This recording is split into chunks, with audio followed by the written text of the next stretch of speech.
who will axe the tax, build the homes, fix the budget, and stop the crime. Why can't we bring it home today? He wants a climate change election. Let's have that election in the right time where we're putting more money in the pockets of Canadians. This is not the time for that. We're going to continue to deliver for Canadians. Just said he wants a carbon tax election on his plan to quadruple the tax to 61 cents a litre. If so, will he call it today? Today, we will see that this House does not have confidence in the leader of the Conservative Party. Mr. Speaker, we have delivered by continuing to deliver. It's been a day in the House of Commons where debate has heated or was heated throughout the afternoon. The Prime Minister just survived the first confidence vote of this fall sitting, and another vote is coming up momentarily. It will happen sometime very soon. We'll take you there live when it does.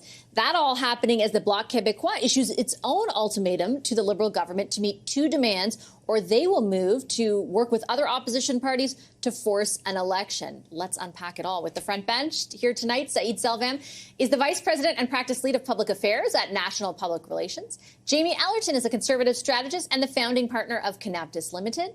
Former interim NDP National Director Carl Bélanger is with us. He's now the President of Traction Strategies. And next to me here in studio, Joël Denis Belvance is Ottawa Bureau Chief for La Presse. Hi, everybody. Nice to see you tonight. JD, I'm going to start with you because we kind of thought we knew how this day would unfold. Sure, we know they're going to survive it. The NDP and the Bloc already signaled.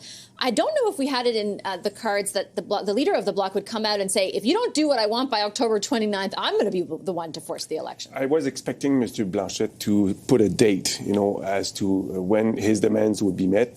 And it's, very not far away in terms of timing. It's just the government has about 30 days. A month, basically. About a month to give royal sanction to two big bills that are, stuck in the process in the House of Commons and in the Senate. So I'm not sure the government will be able to meet those demands. So, and I think Mr. Blanchet indicated that within the next 2 weeks, if he doesn't see any movement, the talks that he, mentioned that he would have with other parties to defeat the current may start earlier than October 29.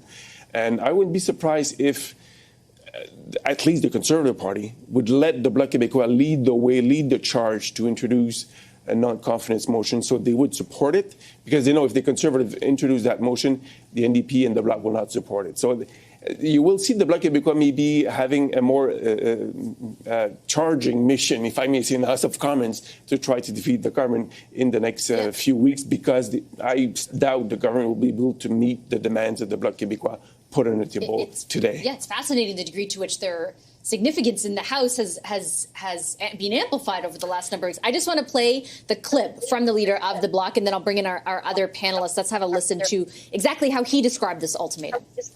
So far, there's been very little discussions. And as you see, there's not so much room for discussion. One thing quite important is that between now and October 29th, we could come to the conclusion that they have not used the time being offered them to successfully go forward with the projects. And then we could know in 1 week or 3 weeks that it has become impossible. And as soon as it becomes impossible, we will know what to do with it. Not mincing words there, Jamie. Do you anticipate, I had the minister, the government house leader, Karina Gould, on earlier. I asked her a number of times in a number of different ways, are you going to acquiesce to these demands, one of which is boosting OAS, expanding on what a boost that already happened for Canadians over 75 to those 65 to 74. She and other members of the government have really hedged on that. They have not seemed particularly enthusiastic at all. Do you really believe that they would let their own government fall over that issue?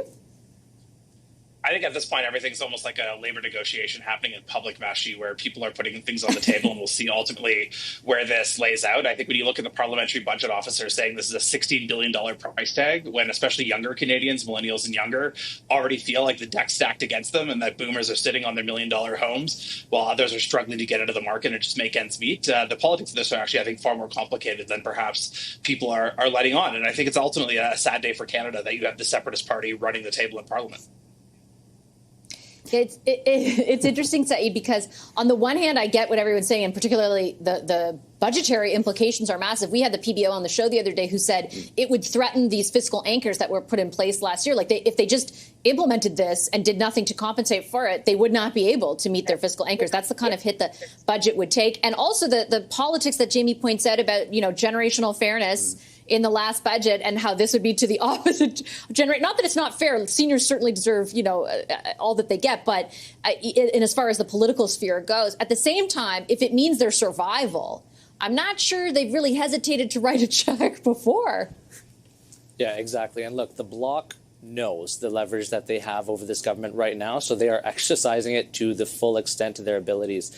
If they're giving them a close to a month of a deadline, they know likely that the bills are not going to pass in that short amount of time. So I think what they're essentially doing is demonstrating and flexing their power. They're also trying to get themselves a bit of airtime and a bit of favor with some of the other parties potentially, just to demonstrate that they are in a position to vote against the Liberals should that ever come down to it. So I think that Blanchette really realizes and understands that, at least I hope so, that you're not able to pass such legislation in such a short period of time, or it's very unlikely. I think for the most part, this is just them trying to demonstrate their ability to kind of take on the Liberals and eventually get the favor of the other parties down the line. Yeah, I certainly take that point, Carl. I think just because of the place where these bills are, that they've made it as far as they are, there's a chance that they could get this so-called royal recommendation. It won't be easy, but I think there is a world in which that might be able to happen. But it like Said said, it's not necessarily going to be as simple as something else might be. What do you think of, and if I recall, the day the NDP ripped up the deal, you were on the show saying the Bloc would be the power broker now. What do you make of the fact that they are? Well, it's a very interesting way to exercise their options because they have two clear demands and a very clear timetable. And in a way, it's going to push the NDP in the corner if those demands aren't met, because the NDP doesn't have anything on the table except things that are already in motion. And they just ripped up that agreement. So what more could they get to support the government? And will the government even trust them if they enter in any kind of negotiation? So the Bloc leader is being very clever here because it's putting pressure on the Liberals, of course, who are afraid of an election, but also on the NDP, who can't drop their support at this point because the demands are so clear and the timetable so short for the Bloc Québécois. Yeah, good point. The House got wild today, I guess, is maybe one way to put it. I'm going to play for all our panelists and our viewers at home sort of an exchange that then led to another exchange. I'll let you watch it for yourself. Let's watch the first part. The Prime Minister go and inspect this palace in the sky on his recent trip to New York. The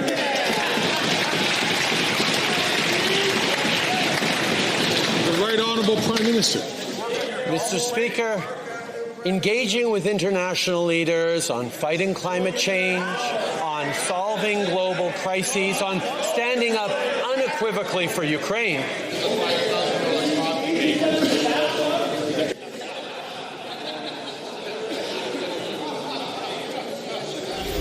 Okay, then that led to this. Have a listen.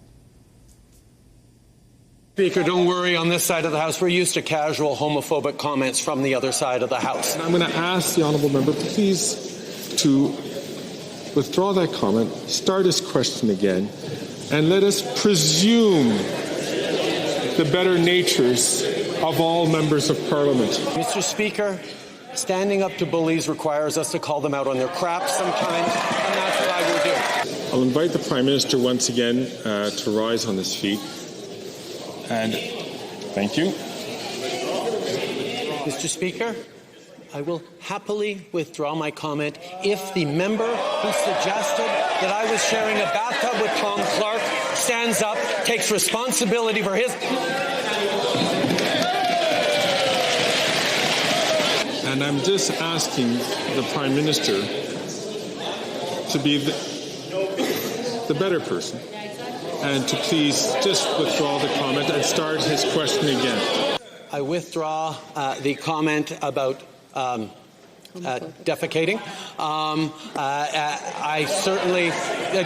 using the word crap. I shouldn't use that. I know crap is unparliamentary. But I will also, Mr. Speaker, when someone says something that is clearly homophobic, not them, I'm not accusing them of homophobia, I'm saying they made a homophobic... I appreciate the Prime Minister withdrawing his comment, and the Chair accepts him withdrawing that comment. When I said it was a day, JD, it was a day. I wanted to make sure that full clip was aired for all the context that might come out of it. It's a bit confusing, and it's also, I don't know, what does it say to you about what's happening and what's to come? Well, first of all, I think the Speaker of the House has lost control. I think his authority has been contested by all parties, and you could see that even the Speaker cannot control the Liberals now. So it's a bit of the kind of nature of the House of Commons. But the comments that the Speaker wanted the Prime Minister to withdraw was not the crap thing that he talked about. It was the other comment about homophobic. And then Mr. Fergus, the Speaker, didn't call Mr. Trudeau to withdraw those comments. So, and remember, the Speaker expelled Mr. Pierre Poilievre for calling the Prime Minister a wacko in the spring. So he didn't use the same rule, the same criteria to apply to the Prime Minister. I was expecting Mr. Fergus to expel at one point the Prime Minister because he was not complying with his orders. So it just shows that the House of Commons is becoming more and more dysfunctional, and it might be in the interest of Canadians to have an election this fall. Is it reflective, Jamie, do you think, of the moment in time as well, like the sort of heightened possibility of an election and what it imparts on the rhetoric? Yeah, I think that's definitely part of it, Vassy. I think there's really kind of even a loss of respect amongst the parties for their colleagues. If Michelle Obama said when they go low, we go high, well, they're actually all rolling around in the sewer right now and are happy to be mucking it up in this figurative crap. So I think when you look at what's going on in the House of Commons, I think it's clear that they really don't have respect for each other. What I heard in that clip was the Prime Minister having to withdraw his remarks for using unparliamentary language. The other part of what was allegedly said, not clear to me what was actually said in that audio clip. And I will note that it's often one of the Liberal tactics when deflecting on when they're under attack is to accuse someone of homophobia, racism, or something of the like as a way to try and change the channel. And it's really not clear to me what was said in the House of Commons today. Yeah, I wasn't entirely clear either, Saeed. I think like there was a part in which Mr. Poilievre was sort of flagging what he thought was the flagrant use of taxpayer money in the condo that was being referenced, including description of a bathtub. And then there was a comment made, and even other MPs were, asked about it after. Can you discern exactly what was said? Obviously, the way in which it was interpreted by the Prime Minister implied that he was in a bathtub with Tom Clark, is what he said. But that is not that specific thing is not audible, to be fair, to at least what I watched and I was able to recount. Bigger picture, Saeed, what does this say to you? Yeah, and look, hard to tell exactly what was said, but what it shows is just the degradation of political discourse in the House of Commons.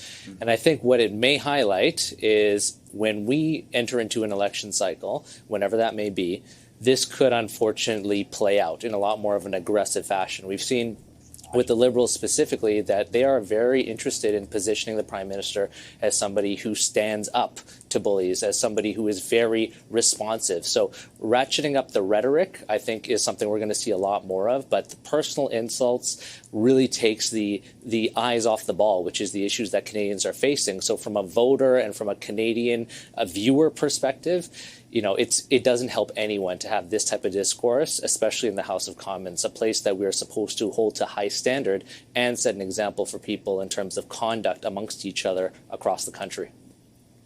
I think it's also, just final note to you, Carl, like reflective of there is a level of personal animosity right now, particularly between the two, the official opposition and the Liberals, but the Prime Minister and the leader of the Conservatives too, that like it bleeds through. It has bled through before in the incident that JD was referring to, but like it continues to bleed through. I don't think that's going to stop anytime soon, particularly as we get closer to an election. And it's broader than that, though. Like we saw Jagmeet Singh last week almost go toe-to-toe in the House with Pierre Poilievre. And that's partly because, we've entered this point in the life of this parliament, the full Monty on political silly season. Ever since Jagmeet Singh dropped the agreement, the supply and confidence agreement, It's the signal that we are very close to an election. We don't know when it's going to be. There's instability, and then it's everybody running for their life right now, and we get the results that we've seen today and we've seen the past few weeks. And let me tell you one thing: it's not over. It's going to be like that for quite some time.